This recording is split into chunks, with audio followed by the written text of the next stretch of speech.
Alam mo ba na hindi dapat pautangin yung mga taong laging gipit? Tapusin mo ang video na to para malaman mo kung ikaw yung tao na hindi makahindi sa mga taong nanghihiram sa'yo ng pera na kailangan palang hindi sila pautangin kung lagi silang gipit. Kung ngayon mo lang ako nakita, ako si Ricky Barbacciano, 5 taon ng gipit, 5 taon ng negosyante. Alam mo ba na ang sakit ng mga Pilipino ay hindi makahindi, lalo na kapag may umutang sa kanila na mga kamag-anak, malapit man yan o malayong kamag-anak, mga kaibigan, kapitbahay o mga taong nakapaligid sa kanya. Yan kasi tayong mga Pilipino, pag may humiram sa atin, hindi ka na makahindi, lalo na kung mga kamag-anak mo o mga kakilala mo yung mga taong nanghihiram sa'yo. Yan kasi ang malaking mali. Mali kasi na pahiramin mo yung mga taong laging gipit. Mali na kapag naunahan ka ng awa sa mga taong laging gipit, ay siguradong hindi ka makatanggi na pahiramin sila. Dahil nga sa sobra mong awa, sa sobra mong bait, minsan pa nga gumagawa ka pa ng paraan para may mapahiram lang. Minsan pa nga sa sobrang bait mo, ginagaranturan mo pa sila. Yan tayo eh. Sobrang busilak ang puso. Sobrang maawain. Kung ikaw yung tao na ganyan, ibig sabihin, mabait kang tao. Pero alam mo ba na may kaakibat na problema yung sobra mong kabaitan, lalo na pag may kinalaman sa pera, na pag may humiram sa'yo na tao na laging gipit, hindi mo sila mahindian. Kaya kung bakit hindi dapat pautangin yung mga taong laging gipit, bago yan, may ikukwento muna ako. Yung tiyahin ko kasi na nagpalaki sa akin ay isang negosyante. Isang araw, meron siyang kausap na kapwa rin niya negosyante at merong pumasok sa utak ko noon na hanggang ngayon ay maliwanag pa rin sa isip ko yung mga salitang binitawan ng tiyahin ko dun sa kausap niyang kapwa niya negosyante. Ang tiyahin ko nga pala ay nagtitinda ng mga baboy, manok, buyas, kamatis. Tiyahin ko ay sobrang madiskarte. Minsan pa nga sa hapon nagtitinda pa siya ng mga merienda. At yung taong kausap niya nun, kung hindi ako nagkakamali, nagtatrabaho sa Avon. Nag-aalok siya ng mga produkto ng Avon. Habang nag-uusap sila, narinig ko nga yung salita na hanggang ngayon nakatatak sa utak ko. At ito yung sinabi niya. Ang sabi niya sa kausap niyang negosyante, mas masarap daw pautangin yung mga tao na hindi nanghihiram. Ibig sabihin, masakit sa ulo, pautangin yung mga taong laging nanghihiram o laging nangungutang. Dahil sa tagal nga ng pagninegosyo ng tiyahin ko, marahil marami na siyang na-experience pagdating sa salitang utang. Kaya ngayon, binabahagi ko sa inyo na huwag kang magpahiram sa taong laging gipit na hindi mo sila kailangang pahiramin, na hindi mo obligasyon na pahiramin yung mga taong laging gipit. At na-experience ko din yan. 4 years ago, meron akong kaibigan. Nakakalaro ko sa basketball, kabiruan ko, dahil kaibigan ko nga siya, minsan siyang nanghiram sa akin sa halagang 1.5.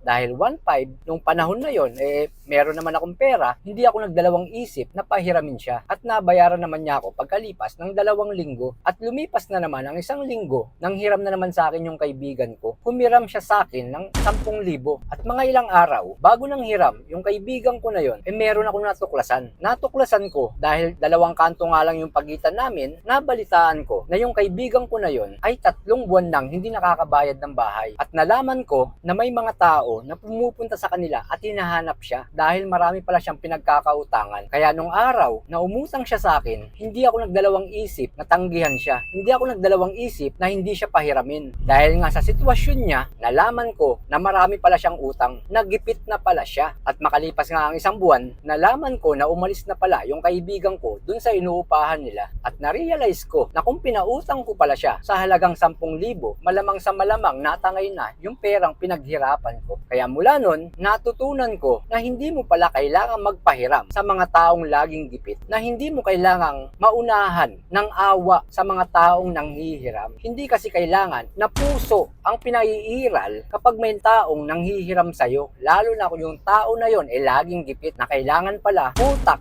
ang paganahin mo, hindi puso, na kailangan alam mo na kung itong tao ba to ay may kakayahang makapagbayad o hindi. Dahil nga pera mo yan, karapatan mo na alamin o maramdaman kung makakabalik ba sa'yo yung perang pinaghirapan mo, nahihiramin lang sa isang saglit. At paano mo ba malalaman kung yung tao na yon ay laging gipit? Malalaman mo yung tao na yon na laging gipit kapag nalaman mo o nabalitaan mo na lagi siyang umuutang, na lagi siyang may utang, na kung yung tao na yon nung nakaraang taon ay may utang utang at sa kasalukuyang taon, meron na namang utang, ibig sabihin yung tao na yon umiikot na lang sa mundo ng pag-uutang. Malalaman mo yung taong gipit na yan kapag yan ay nanghihiram. Malalaman mo na ang taong laging gipit ay kapag nanghiram na sa'yo. Lalo na kung kamag-anak mo o malayo mong kamag-anak. Ibig sabihin, sa pamilya niya ay meron ng problema. Ibig sabihin, dun sa unang pamilya niya, wala na siyang mahiraman. Sa unang pamilya niya, meron ng problema. Kaya sa'yo na nanghihiram. Kung may kaibigan ka o kapitbahay na nanghihiram sa'yo, ibig sabihin, dun sa pamilya niya, wala na siyang mahiraman. Dun sa pamilya niya, meron ng problema financially. Kaya nga sa'yo na nanghihiram, ibig sabihin, lumawak na yung lugar na pinanghihiraman niya. O kaya, wala na siyang mahiraman. Kaya, sa'yo na nanghihiram. Dun pa lang, malalaman mo na nagipit yung tao na yon. Kasi nga, kung saan-saan na siya nanghihiram. Kapag yung tao na yon, kung saan-saan na nanghihiram, malamang sa malamang, gipit na yan. Malamang sa malamang, wala na siyang mahiraman. Kaya naniniwala ako na yung mga taong laging gipit, hindi dapat yan pinapahiram. Hindi dahil sa madamot ka, hindi dahil sa hindi ka mabait, hindi yan pinapahiram. Dahil alam mo, yung perang hihiramin nila sa'yo, napakahalaga. Yung perang hihiramin nila sa'yo, ay pinaghirapan mo yan. Nakarapatan mo yan na tumanggi. Karapatan mong humindi. At hindi mo obligasyon na pahiramin sila. Kasi nga, pinaghirapan mo yan, pera mo yan. Ang kalaban lang natin dito, ay laging mauna yung awa mo sa mga taong laging gipit, na unang pinairal mo yung puso mo kesa dun sa utak mo, na sa bandang huli, yung perang pinaghirapan mo, mawawala na lang na parang bula. Huwag mong isipin na masama kang tao. At yung mga tao na yon na laging gipit, hindi naman talaga sila masama ring tao, nagipit lang sila. Pero dapat alam mo na maaring hindi na maibalik yung perang pinaghirapan mo dahil pinahiram mo sa taong gipit. Dahil hindi naman sila masamang tao, nasa sayo pa rin ang huling desisyon kung papahiramin mo